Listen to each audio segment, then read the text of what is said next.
A friend told me it may fit better here, but honestly, after reading some of these stories this seems potentially mild, despite the fact it ends in jail time.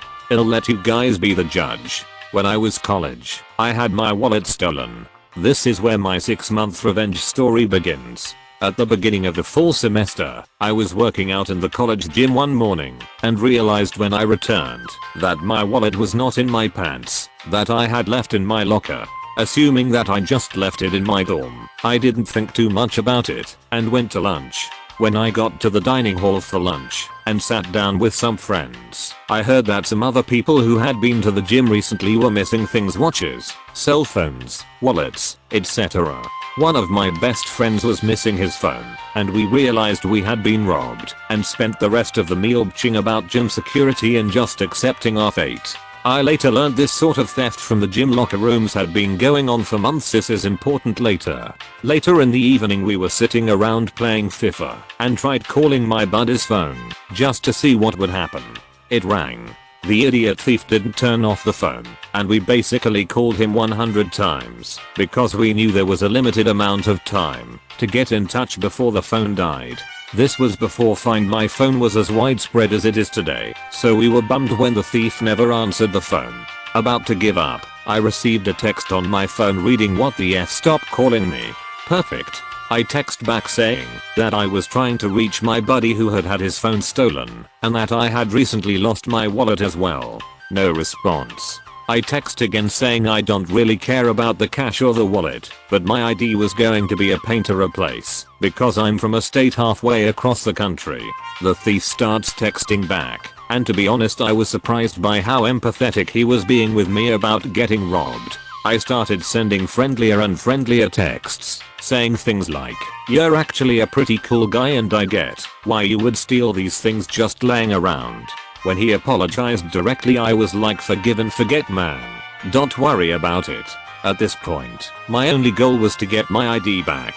After texting for a while, I realized that the only way this guy would meet up is if he had something to gain. So I started asking over text if I could pay him for the stolen stuff.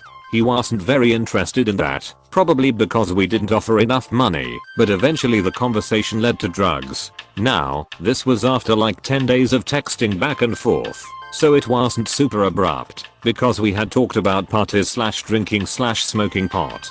We were essentially catfishing this guy to believe we were friends, so there is a lot of filler conversation I'm leaving out. The surprising part about his drug offer though was that he wanted to sell me acid, which was pretty hardcore based on the conversation so far. I'm not an arc, but the acid dealer / grand larceny combo made me realize this guy's making 100% of his income off of criminal activities. At this point I thought I might be in over my head, so I went to the campus public safety to see if they could help. Here was my pitch. I'm in contact with the guy who has been stealing from students at the gym, and I'm setting up a drug sting. I want your help. Their response was, "What the F? You cannot do this." Fine. Looks like we have to go rogue. I leave campus safety and proceed setting up a drug deal with the idea that we will pay him cash for the return of stolen good and some drugs. He has pretty specific instructions because I think he realized he might stand to get his butt beat by showing up to a place full of people he had robbed.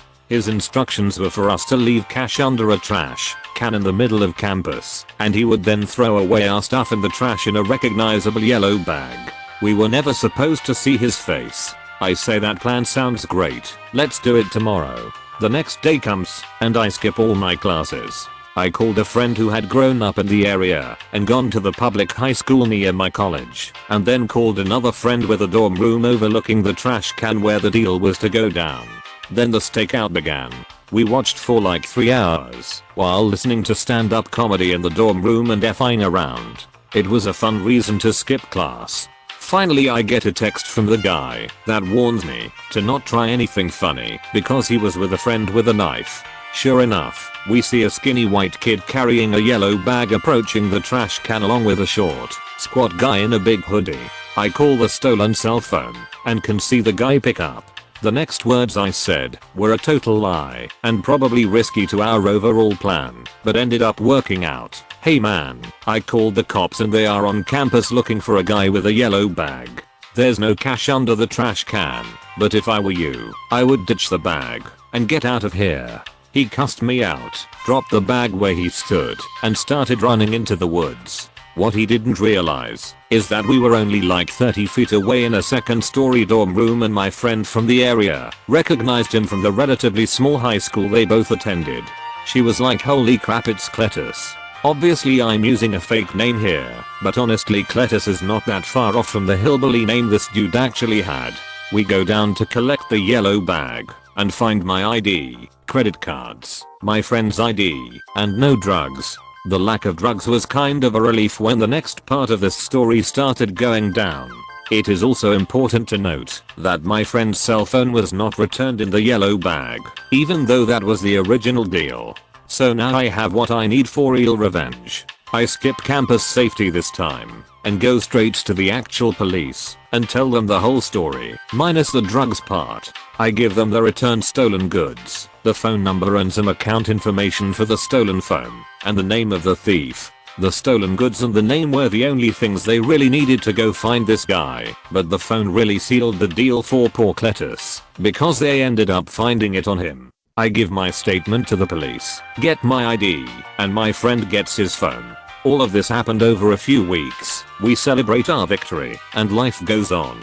6 months later, I get a letter in the mail. It turned out that Cletus' home had a crap ton of drugs in it, and a crap ton more of items reported stolen by students. A lot of the stuff stolen from my classmates was returned, and I was given notice that a restraining order had been filed on my behalf that was to keep Cletus 500 yards away from me. I wasn't too worried about keeping my distance though, because the letter also informed me that Cletus would be spending the next 36 months in prison for the crap they found in his home. I would be long graduated and out of Dodge by the time he was released. The final kicker was that I also received a check for just around $180 for the wallet and cash stolen from me that were never recovered, paid for by hours of labor from sweet Cletus. To start off, I want to clarify that I went way overboard, and at the time this story took place I was at a bad spot in my life, but I do not regret what I did in any way. So about 4 years ago I was working as a certified nurse's aide. I later lost my job for unrelated reasons and never went back into the field for other reasons. While I was there I was one of 4 who would train the new people. This is only relevant as the person this involves, who will be called John, was one of the guys I trained at our facility. John, for the most part, was easy to get along with, but had a temper, and everyone was aware of it. What I didn't know at the time was that he was also fighting for custody of his child. One day, about a year into him working there, he had messed up some charting. No big deal. I fixed it and corrected him on his mistake. He at first was confused, but I just explained that he might have gotten the charting numbers mixed up, and it was no problem. Now for reference, we did our charting paper style at the desk located between 2 of the halls, and occasionally our residents, patients, would be sitting in front of it while chatting with us. As most of them were dementia care, they never really remembered what would be said, but regardless we never talked about anyone by name, only room number or chart number. About an hour after this, I got done cleaning up from a resident's shower and he came in the shower room and asked to talk to me. Sure, that's fine as it was a private area. He made mention that he didn't appreciate me correcting him in front of people. It made sense, so I apologized and told him it wouldn't happen again. I don't know where I went wrong, but he started getting loud about how it was his hall and no one had the right to talk to him like that. Now I'm pissed. I told him that 1. We don't have hall leads at our facility, nor does any nursing home I have seen, excluding maybe our nurses, who are in charge. And 2. I have been here 4 years longer than him, and apparently nothing I said while training him stuck. This didn't sit well with him. He proceeded to pin me to the wall of the shower room with his arm across my throat and hand holding my shirt. As he held me there he told me if I ever talked to him like that again he was reporting me to state for HIPAA violations. Now HIPAA is not something I take lightly. One slip up could cost you everything in this field with a HIPAA violation. I was red with anger. My thing is I'm double this guy's size and didn't want to lose my job for fighting with a coworker. The place was terrible, but I enjoyed helping the residents. So I started thinking, and immediately had an idea. If there was one thing I knew, it was that the only thing worse for your license than a HIPAA violation was elder abuse. So I started my scheme. We had a man on our hall who had brain damage from football, and as such was highly combative, and took 2 people to normally handle him. I was able to do him on my own generally, as I talked to him about football while taking care of him. I played defensive line in high school. That day he had developed a bruise on his chest, and I had no clue where it came from, but I had where I was going to say it came from down. I immediately called on John to help my transfer this resident to bed. As we got done and went into the hall, I, saying it just loud enough for several CNAs and nurses to hear, stated, "I don't care why you did it, you never hit a patient." He was taken aback by this whole statement. It clicked after about 5 seconds what I just did to him.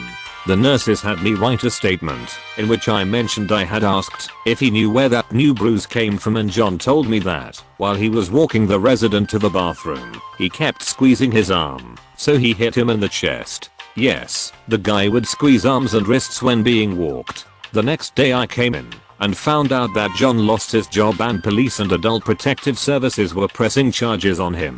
I don't know it, he was found guilty or not. I did find out a few weeks later, however, that he not only lost his license, he also lost complete custody of his child to his ex-wife and got no visitation. On top of that, he had to sell everything he owned in order to pay for his lawyer. Needless to say, I could have been a little more fair with him, but I loved watching his life burn down around him. Let it be learned, don't grab or threaten people who can ruin your life with the drop of a hat. Hi there. I have a small story to share. It's my grandmother that shared this with me and my wife last night. However, this is not really NuclearRevenge or Pro, but I didn't know in which subreddit to share this, as it involves quite some disturbing thought. My grandmother is fairly wealthy. Thanks to family money and a few good investments, she built up her inheritance to what it is now. Due to never having to work and enjoying the finer things in life, a bottle of white wine a day keeps the doctor away. She had quite the circle of friends that are quite wealthy or successful themselves. It's like a glitch from a movie. This story involves one of her friends. I will call her friend Mariah, and her husband will be named Joseph. Mariah and Joseph were long time married. They started with a small furniture business. Mariah was the salesperson and Joseph was responsible for buying the new collections. While Mariah had to stay in the country and keep an eye on the shop and the kids, Joseph could venture across Europe in the search of new, cheap but nice furniture to flip with a huge profit. It all started fine. Kids were growing up and the shop got quite successful, eventually becoming one of the biggest ones in the country. This thanks to mutual effort of Mariah and Joseph. However, dark clouds started to form in their marriage. Joseph wasn't only looking to score furniture, he also scored loads of women in other countries, leaving Mariah alone for weeks while he scored a few couches and slept on some as well. This is the pre-digital era, so no mobile phones yet, only the promise to send a letter once in a while. During their life together, Joseph would cheat on Mariah every time he saw the chance. After a while he even didn't care anymore if Mariah knew. Would even bring his mistresses to the home city to spoil them in fancy restaurants. Note, this was a different time. Women rights are established now, but this wasn't always the case. When Mariah decided that it was enough, the abuse began. Mentally as physically, he started to abuse her for a long period in their marriage. She couldn't leave him because of the kids, because of her lifestyle, and because of the business. And he knew, so she endured. And every time she'd desist to fight back, painful consequences happened. He was the man, even having intercourse with her without her permission, to establish his rights as the man. Later in their life, they are becoming elders, gave the shop to their kids and retired. Decided to take it easy. Mariah long lost her interest already in Joseph, but still couldn't leave him. When money is involved, people tend to endure it. And Joseph got sick, really sick. A combination of Parkinson and cancer, eventually ending up in a wheelchair. Mariah, like every good old wife, decided to nurse him till she couldn't do that anymore. In my country you have something like euthanasia. If you still have a good mind and you have a lot of pain, you can go to the doctors and the notary and draft a paper that, whenever you cannot care for your own anymore, you can commit legal suicide. Simplifying terms. Note, it's important to say that the spouse has to keep the official letters and make the final say, because the person involving it often doesn't have the correct mindset anymore. And thus, her revenge began. Joseph got worse. Joseph got in the hospital and Joseph's cancer started to infest his body. He was a shade of his former self. Having pain all day and morphine could only help so much. Even though he was in the hospital for weeks and weeks, even though he begged and begged to Mariah to hand over the euthanasia papers, she simply smiled and said no. Which papers? The first week he got in the hospital, she burned the papers. For weeks to come, he begged to die. For weeks Mariah was at his side and simply said no, maybe tomorrow. Slowly watching her husband fade away, hearing his pain, his begging, she would always answer that this is what he deserved. For the exterior world, Mariah was a caring wife and Joseph was simply too far gone to make sense. If he rattled about the papers to someone else for, 5 weeks in the hospital and Joseph died. A not so nice death. Painful, gruesome, exactly on the terms that Mariah decided how he should die. I found this tale quite disturbing. Mariah got a revenge on her husband, giving him hope that it could be his last day and the pain will end, but crushing it every day again as well, to let him suffer in a cancer-infested body and to die on her terms, slowly.